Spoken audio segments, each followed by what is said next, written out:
ये मोदी की सरकार है। अब व्हाइट फ्लैग नहीं दिखाया जाएगा, फायरिंग के ऊपर 4 गुना फायरिंग का जवाब दिया जाएगा। 15 अगस्त का दिन कहता आजादी अभी अधूरी है, सपने सच होने बाकी हैं, रावी की शपथ न पूरी है। जो शेर बने हैं उसके लिए लोग गए थे कोर्ट में कि शेर ज्यादा आक्रामक दिख रहे हैं, यानी इन्हें शेर बिल्ली जैसे चाहिए थे, बिल्ली जैसे नहीं भीगी बिल्ली जैसे चाहिए थे। माननीय सभापति महोदय, अभी इस सदन में हमारे साथी गोखले जी द्वारा जो भारत के उस राज्य को रिप्रेजेंट करते हैं जो फाइन आर्ट्स और गरिमा में अपना एक उच्च स्थान रखता है, जिसे बंगाली भद्र लोक कहा जाता है, परंतु आज उस इनिशिएशन के साथ मुझे लगता है उस भद्रता के साथ जो क्रूर मजाक हुआ है उसके ऊपर बात करते हुए मैं पीड़ा के साथ अपना निवेदन प्रारंभ करता हूं। आज हम गृह मंत्रालय के विषय में चर्चा के लिए एकत्र हुए हैं और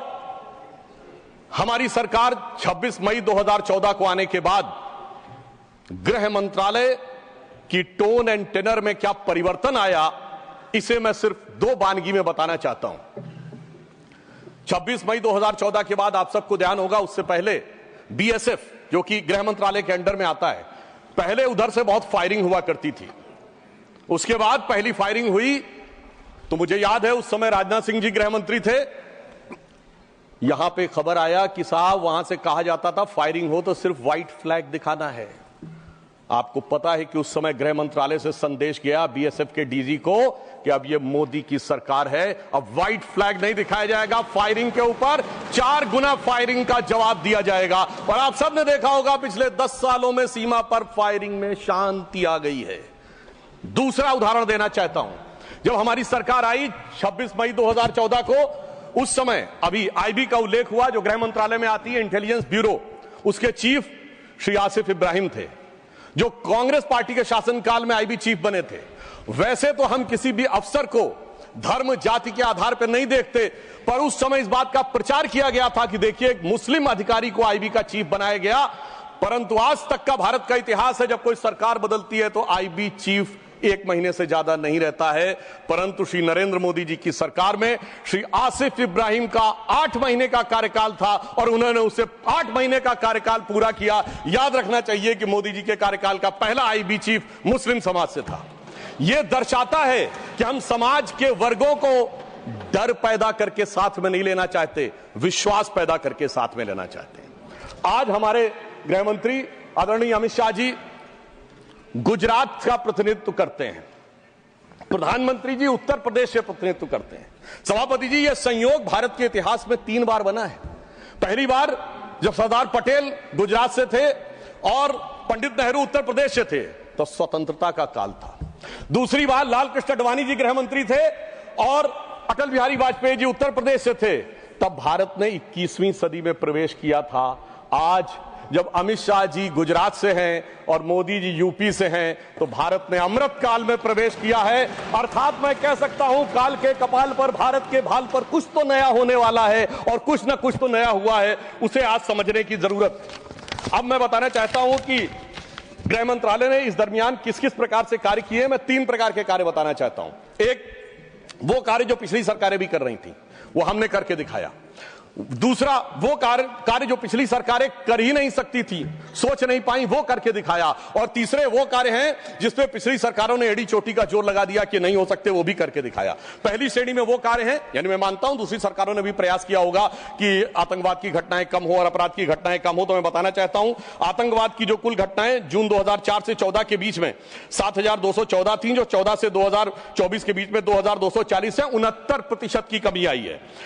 कुल मृत्यु जो नागरिकों की और सिक्योरिटी फोर्सेस की होती थी उसमें 68% की कमी आई है। नागरिकों की जो मृत्यु होती थी उसमें 81% की कमी आई है। सिक्योरिटी कोर्सेस में जो फोर्सेस की जो मृत्यु होती थी उसमें 46% की कमी आई है।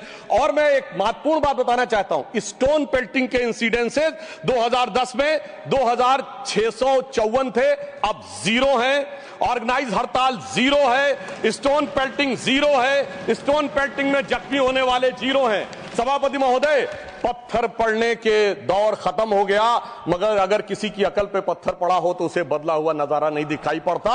इसलिए मैं कहना चाहता हूं, चश्मा उतारो फिर देखो यारो, दुनिया नई है चेहरा पुराना। महिला सुरक्षा के लिए एक अलग प्रभार बनाया गया। 2018 में इंटीग्रेटेड हेल्पलाइन बनाई गई और 181 हेल्पलाइन को राज्यों और केंद्र शासित प्रदेशों के साथ जोड़ा गया। फोरेंसिक को मजबूत करने के लिए प्रदेश में डीएनए विश्लेषण और साइबर फोरेंसिक की लैब्स भी बनाई गई। मॉडर्नाइजेशन करने के लिए 80 करोड़ की एक अलग मंजूरी दी गई। फोरेंसिक इकोसिस्टम को बेहतर बनाने के लिए 7 नई फोरेंसिक प्रयोगशालाएं बनाने की बात हुई, और जिसमें यूपी, बिहार, उड़ीसा, राजस्थान, छत्तीसगढ़, तमिलनाडु और केरल में, और इसके अतिरिक्त पुणे, गुवाहाटी, भोपाल और कोलकाता की लैब्स को और इंप्रूव करने का कार्य किया गया। ये वो कार्य हैं जो पिछली सरकारों ने सोचा नहीं था वो कर पाए। मैं उदाहरण देना चाहता हूं। एक है सीएए का उदाहरण अभी हमारे साथी ने दिया। मैं याद दिलाना चाहता हूं, इसी संसद में एक वो दौर था जब इनकी नेता ममता बनर्जी जी ने भारत के इतिहास में इकलौती बार जब चेयर के ऊपर फाइल फेंकी थी, किस बात को लेकर कि बांग्लादेशी घुसपैठियों के बारे में चर्चा करने का मौका नहीं दिया जा रहा है। और आज मैं कहना चाहूंगा, कितना बड़ा बदलाव दिखता है कि जिन लोगों ने इतना बड़ा कार्य किया था वो आज कितना पीछे हट गए। इसे कहते हैं कि वक्त के साथ इंसान कैसा बदलता है। सीए पे मैं कहना चाहूंगा, सीए गृह मंत्रालय का विषय है, नागरिकता, और ये एक संसद के द्वारा पारित कानून था, परंतु राज्य विधानसभाओं ने उसके खिलाफ प्रस्ताव पारित कर दिया। यह सरासर कानून का उल्लंघन था, सरासर संविधान का उल्लंघन था, और मैं कह सकता हूं इसके द्वारा संविधान खतरे में था। दूसरा मैं उदाहरण देना चाहता हूं, यूएपीए का चेंज किया गया, यानी अब केवल एक संगठन आतंकवादी नहीं होगा, कोई व्यक्ति आतंकवादी होगा तो उसको भी आतंकवादी माना जाएगा। एनआईए एक्ट में आतंकवाद की परिभाषा स्थापित की गई। मृत्यु दंड पर यह संशोधन किया गया कि क्षमा याचना केवल संबंधित व्यक्ति ही कर पाएगा, दूसरा नहीं कर पाएगा। आपदा के लिए विशेष धनराशि की व्यवस्था की गई, और नक्सलवाद को समाप्त करने में अभूतपूर्व सफलता हमें मिली है। अभी दिसंबर के महीने में हमारे गृह मंत्री अमित शाह जी नक्सलवाद प्रभावित क्षेत्र में सीआरपीएफ के कैंप में पूरी रात गुजार कर आए हैं। जो लोग ये कहने का प्रयास करते हैं कि इसको डर और किससे वो, उससे उनको समझने का प्रयास करना चाहिए।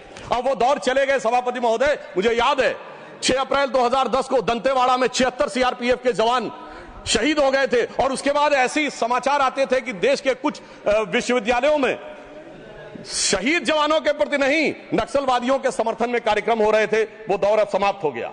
अब तीसरी श्रेणी में बताना चाहता हूं, वो काम आते हैं, किए हैं गृह मंत्रालय ने, जो पिछली सरकारें कहती रही कि ये नहीं हो सकता, नहीं हो सकता, वो करके दिखाया। धारा 35A, धारा 370। मैं कह सकता हूं जब सरदार पटेल गृह मंत्री थे, राज्यों का महकमा उनके पास था, वो कश्मीर की कसक जो रह गई थी, वो कसक अगर आज समाप्त हुई है तो अगस्त 2019 में अमित शाह जी के शासनकाल में वह समाप्त हुई है। मैं कहना चाहता हूं, श्यामा प्रसाद मुखर्जी जी ने पहला बलिदान दिया था। रावी के तट पर 26 जनवरी 1930 को कांग्रेस के लाहौर अधिवेशन में स्वराज्य की शपथ ली गई थी, पर वो शपथ अधूरी रह गई थी। तो सरदार पटेल के दिल में कसक थी, श्यामा प्रसाद मुखर्जी जी का बलिदान था, और अटल जी के दिल में वेदना थी। उन्होंने कहा था 15 अगस्त का दिन कहता आजादी अभी अधूरी है, सपने सच होने बाकी हैं, रावी की शपथ न पूरी है। परंतु वो शपथ किसने पूर्ण की? प्रधानमंत्री श्री नरेंद्र मोदी जी के नेतृत्व में हमारे वर्तमान गृह मंत्री श्री अमित शाह जी ने उसको पूरा किया। और इसी के साथ मैं एक पंक्ति में कहना चाहूंगा, इतना बड़ा परिवर्तन भारत के इतिहास में आया कि अपनी सरकार की तरफ से और प्रधानमंत्री जी की तरफ से कि दर्द की रात गई, गम के जमाने भी गए, और मोदी जी के हिम्मत से कई दाग पुराने भी गए। इसके अलावा जो कश्मीर में बड़ा परिवर्तन आया, मैं एक उदाहरण बताना चाहता हूं। अभी हमारे साथी ने डर का उल्लेख किया, तो मैं बताना चाहता हूं 10 सितंबर 2024 को भारत के पूर्व गृह मंत्री सुशील कुमार शिंदे जी का बयान था कि मैं गृह मंत्री के रूप में जाता था तो डल लेक में मैं गृह मंत्री के रूप में होता था, और डर के मारे उनकी क्या हालत होती थी, वह शब्द संसदीय नहीं है। तो मैं अपनी स्वरचित पंक्ति में कहना चाहूंगा, हमारे साथी सब समझ जाएंगे कि लहूलुहान थी घाटी और झेलम डरी हुई थी, खामोशियां रातों की दिन में भरी हुई थी, और दहशत का था वो आलम कि डल लेक घूमने में गृह मंत्री के पग के नीचे धरती फटी हुई थी। और आप समझिए आज हमारी स्थिति यह है कि हमारे गृह मंत्री वो हैं जिनको देखकर आतंकवादियों की छाती फटने लगती है और आतंकवाद के समर्थन करने वालों के छाती में दर्द होने लगता है। सभापति जी, मैं कहना चाहता हूं, उनकी सरकार और हमारी सरकार में यह अंतर था जो भारत की परंपरा में है। उन्होंने बहुत दिन नाग पंचमी की, नागों को दूध पिलाया। हमने जन्मेजय का नाग यज्ञ करके दिखाया जिसमें सारे नाग आकर समाहित हो गए। तो मैं एक पंक्ति में कहना चाहूंगा, कश्मीर घाटी को लहूलुहान करने वालों सुनो, एक भी शहीद हुआ जवान नहीं भूले हैं और दूध भी पिलाते हैं परंपरा हमारी मित्र, किंतु नाग यज्ञ का विधान नहीं भूले। और मैं ये कहना चाहता हूं, दूसरा उदाहरण, एक सिर्फ दूसरा उदाहरण, हमारे कांग्रेस के युवा नेता जिन्होंने तथाकथित भारत यात्रा निकाली, उसी कश्मीर कहते हैं कि हालात नहीं बदले। इस पूरे देश ने वो दृश्य देखा जब भैया और बहन दोनों सुरक्षित वातावरण में मधुर मनोभावों के साथ बर्फ के गोले के साथ खेलते नजर आ रहे थे। और ये वही कश्मीर था जहां उनके गृह मंत्री के पैर के नीचे धरती फटी जा रही थी। इतना बड़ा बदलाव भी दिखाई नहीं पड़ता। मैं पूछना चाहता हूं मेरे भाई कि अगर आप ये कहना चाहते हैं वही कश्मीर था जहां ऐसा इसके झंडे दिखाई पड़ते थे, जहां पाकिस्तान जिंदाबाद के नारे दिखाई पड़ते थे, वहां पर अगर आरजी और पीजी दोनों एक साथ सुरक्षित थे, एसजी भी खुश रही होंगी, मुझे लगता है जीजा जी को भी खुशी का एहसास होना चाहिए। मैंने किसी का नाम नहीं लिया है। और इसके लिए गृह मंत्री जी को साधुवाद देना चाहिए कि कश्मीर में इतना बड़ा बदलाव देखने को मिला है। कम से कम इतना तो करना चाहिए। और मैं अपने साथियों से कहना चाहूंगा जो उनके नेता बोलते हैं डरो मत, हकीकत का सामना करो कि कितना बदलाव आया है, इसको स्वीकार करो, डरो मत। डरने का काम देश के विरोधियों के लिए छोड़ दो हमारी सरकार ने। इसके अलावा हमारी सरकार के समय में इंडियन पैनल कोड को भारतीय न्याय संहिता के रूप में जो बदलाव किया गया वो एक महत्वपूर्ण बात है। परंतु मैं सभापति महोदय यह भी बताना चाहूंगा कि जब भी किसी चीज की तुलना हो तो तुलनात्मक होनी चाहिए।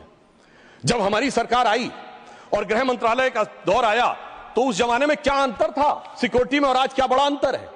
राष्ट्रीय सुरक्षा सबसे प्रमुख दायित्व है। जैसा कि हमारे साथी ने कहा, लॉ एंड ऑर्डर तो स्टेट का सब्जेक्ट है, पर राष्ट्रीय सुरक्षा गृह मंत्रालय की बात मैं पूछना चाहता हूं। हमारी सरकार आने से पहले दिल्ली में धमाके नहीं होते थे क्या? मुंबई में नहीं होते थे? चंडीगढ़, गुवाहाटी, लखनऊ, फैजाबाद, जयपुर, नागपुर, हैदराबाद, कौन सा ऐसा शहर का जहां धमाके नहीं होते थे? चलती ट्रेन में धमाके, चलते बस में धमाके, लोकल ट्रेन में धमाके, और लिखा रहता था बस अड्डे पे धमाका, रेलवे स्टेशन पे धमाका, लिखा रहता था छूना नहीं धमाका हो जाएगा।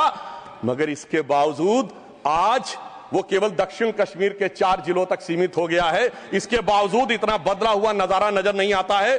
यह दर्शाता है कि कितना पूर्वाग्रह की दृष्टि है। और यह भी मैं बताना चाहता हूं, इस सरकार, पिछली सरकार के शासनकाल में जांच के अंदर किस प्रकार का कार्य हुआ, मैं 2 चीजों का उदाहरण देना चाहता हूं। समझौता एक्सप्रेस केस दुनिया के इतिहास का इकलौता केस होगा कि पहले वहां सरकार जांच कर रही थी कि पाकिस्तान ने कराया, अचानक यू टर्न ले लिया और तथाकथित हिंदू आतंकवाद पे आ गए। किस आधार के ऊपर? आरोपी के रूप में सीमानंद जी का जेल में इंटरव्यू। मैं पूछना चाहता हूं जेल में इंटरव्यू कैसे हुआ? बजाय इंटरव्यू लेने वाले पे कार्रवाई होने के पुलिस के सामने दिया गया बयान एडमिसिबल नहीं होता है और इंटरव्यू के आधार के ऊपर चेंज कर दिया। जबकि डेविड कोलमैन हेडली की तीसरी पत्नी फौजिया का अमेरिका में दिया इंटरव्यू है जिसमें सीधे सीधे उसने कहा कि यह पाकिस्तान का इन्वॉल्वमेंट था। दूसरा उदाहरण देना चाहता हूं, इशरत जहां केस। यह दुनिया के इतिहास में इन्वेस्टिगेटिव एजेंसी में एक अद्भुत उदाहरण होगा कि पहले भारत की आईबी और सीबीआई दोनों कह रही थी कि इशरत जहां आतंकवादी है, फिर अचानक सीबीआई ने स्टैंड चेंज कर दिया और कहा वो आतंकवादी नहीं है। मगर सभापति महोदय, आईबी चीफ कहते रहे कि वो आतंकवादी है। यानी ऐसा विचित्र उदाहरण था कि एक ही सरकार की 2 एजेंसी एक दूसरे के खिलाफ बोल रही थी। और जब हमारी सरकार आई और वो हलफनामा बदलने का आधार पूछा गया तो सभापति महोदय फाइल गायब थी। यह दर्शाता है कि सिक्योरिटी का किस प्रकार से मजाक उड़ाया गया। 26/11 का हमला हाफिज सईद ने कराया, यह इनकी सरकार मानती थी, मगर हमारे कई सम्मानित नेता उस तरफ बैठे जो कहते थे आरएसएस ने कराया। सिक्योरिटी का जिस प्रकार का मजाक इनकी सरकार में उड़ाया गया है, यह दर्शाता है कि वो सिक्योरिटी किस प्रकार की थी। मुझे समझ में नहीं आ रहा था कि वो लोग जो अपने जमाने में क्या कहते थे कि इशरत जहां बेटी है, याकूब मेनन की जुडिशियल किलिंग हुई है, अफजल हालात का मारा है, जाकिर नायक शांति का मसीहा है, ओसामा जी हैं, हाफिज साहब हैं, इस हालात के बाद क्या होना था? मैं पूछना चाहता हूं, ये डर के बोल रहे थे या प्रेम से बोल रहे थे? या आपकी मोहब्बत की दुकान के सरमाएदार थे या मोहब्बत की दुकान के खरीदार थे? और मैं सिर्फ अब 2 स्टेटमेंट कोट करना चाहूंगा उस सरकार की हालत के लिए। 20 जनवरी 2013 को तत्कालीन गृह मंत्री सुशील कुमार शिंदे जी ने जयपुर में वक्तव्य दिया कि आरएसएस के कैंप्स में टेरर ट्रेनिंग की जाती है, और जब सुषमा स्वराज जी ने आके सदन में पूछा, गृह मंत्री ने अपना बयान वापस ले लिया। सोचिए, इस प्रकार का मजाक भारत की सुरक्षा के साथ कभी सुनाई नहीं पड़ता। और 14 जुलाई 2011 को कांग्रेस के एक चिर युवा नेता जो चिर क्रोधित और चिर आक्रोशित रहते हैं, उन्होंने एक वक्तव्य दिया था, but terrorism is something that is impossible to stop all the time. यानी हमेशा के लिए आतंकवाद को रोकना मुमकिन नहीं है। सभापति महोदय, जिस सरकार का चाल चलन ऐसा था, उसके हालात में रोकना मुमकिन नहीं था, पर आज मोदी जी की सरकार है तो मोदी है तो मुमकिन है, वो हमने करके दिखाया। मैं दूसरा बताना चाहता हूं उदाहरण। एक दौर था जिस जमाने में 26/11 हमले के बाद से पहले 2007 में आंतरिक सुरक्षा के लिए नीति क्या थी? हवाना में जाके यह कहा कि पाकिस्तान आतंकवाद से पीड़ित देश है। यह भारत सरकार का ऑफिशियल स्टेटमेंट था। 26/11 के हमले के केवल 9 महीने बाद जुलाई 2009 में शर्म एल शेख में ज्वाइंट डिक्लेरेशन में बलूचिस्तान का उल्लेख आया और यह कहा गया टेरर के अटैक से टॉक्स प्रभावित नहीं होंगी। मगर सभापति महोदय, जो हमारी सरकार आई तो हमने कहा टेरर के साथ टॉक्स नहीं होंगी। और जब से मोदी जी की सरकार आई है, हमने इस बात को बिल्कुल साफ साफ कर दिया है। और इसीलिए पिछले 11 साल ऐसे जब कोई औपचारिक द्विपक्षीय वार्ता नहीं हुई सभापति महोदय, क्योंकि जब से हमारे गृह मंत्री जी आए हैं, हालात में जानते क्या बदलाव आया है? उस जमाने में शांति के कबूतर उड़ा करते थे, अब गुरु गोविंद सिंह जी के बाज उड़ते हैं। और जिसे हम अपने लखनऊ की भाषा में कहते हैं कि अम्मा मियाँ वो दिन लद गए जब उस्ताद लल्लू खा फाख्ते उड़ाया करते थे। और अब वो बदलाव ये देखने को मिला है। ये लोग तो वो हैं सभापति महोदय जिन्हें भारत इतना कमजोर चाहिए था, किसी संसद भवन की छत के ऊपर जो शेर बने हैं उसके लिए लोग गए थे कोर्ट में कि शेर ज्यादा आक्रामक दिख रहे हैं। यानी इन्हें शेर बिल्ली जैसे चाहिए थे, बिल्ली जैसे नहीं, भीगी बिल्ली जैसे चाहिए थे। परंतु शायद ये भूल गए कि हमारे प्रधानमंत्री जी और गृह मंत्री जी गुरु गोविंद सिंह जी से भी प्रेरणा लेते हैं, शिवाजी महाराज से भी प्रेरणा लेते हैं, महाराणा प्रताप से भी प्रेरणा लेते हैं। और उनकी तरफ से हमारी नीति के लिए कहना चाहूंगा कि मन में है धैर्य और तन में प्रचंड शौर्य, बन चंद्रगुप्त मौर्य प्रलय मचाएंगे। और महाराणा और शिवा की संतति कहाते हम शीश कट जाए भले झुकने ना पाएंगे। और बार बार छेड़िए ना भारत स्वाभिमान को, अन्यथा बाद में बहुत पछताएंगे। सौगंध मां भवानी की उठेगी ललकार जब आपके घरों पे चील कौवे मंडराएंगे। और ये आपने देखा, ये बालाकोट में भी दिखा, ये सर्जिकल स्ट्राइक में भी दिखा। और तब हमारे विरोधी क्या कहते थे? आदमी मरे थे कि कौवे मरे थे, पेड़ गिरी थी कि बिल्डिंग गिरी थी। इस प्रकार के मजाकिया बात करने वाले लोगों को मैं बताना चाहता हूं कि भारत की व्यवस्था, अभी एक विषय का उल्लेख आया हमारे साथी ने, मैं एक बात पूछना चाहता हूं। वोटर डुप्लीकेशन की बात हमारे विरोधी उठाते हैं। मैं कहना चाहता हूं, अगर वोटर डुप्लीकेशन की बात करना चाहते हो तो पहले सिटीजनशिप डुप्लीकेशन तो क्लियर कर लीजिए। क्यों नहीं एनआरसी के लिए हां बोल देते हैं, उसके बाद यह मुद्दा ही खत्म हो जाएगा। भाई, जब आप कह रहे हैं कि वोटर्स को लेकर आपके मन में संदेह है तो एक बार एनआरसी करवा दीजिए, दूध का दूध पानी का पानी। मगर सभापति महोदय, एनआरसी क्यों नहीं करानी है? उसका कारण यह है कि पिछले चुनाव में सबसे बड़ी जीत कहां पे हुई है? असम की धुबरी सीट पे कांग्रेस के नेता रकीबुल हसन 10,25,000 से जीते हैं। और असम के जो हमारे साथी यहां बैठे होंगे, धुबरी को मिनी बांग्लादेश कहा जाता है। तो इसलिए एनआरसी नहीं करानी है, मगर डुप्लीकेशन का मुद्दा उठाना है। मैं पूछना चाहता हूं जो लोग इस विषय को उठाना चाहते हैं। सर, मैंने तो बोला ही नहीं, मैंने तो सिर्फ ये तारीफ की वो जीते हैं। I have just put up the facts and nothing personal. I have said he has got the biggest. Sir, हमने तो सिर्फ एक डाटा बताया है। सुधांशु जी, टेक योर सीट।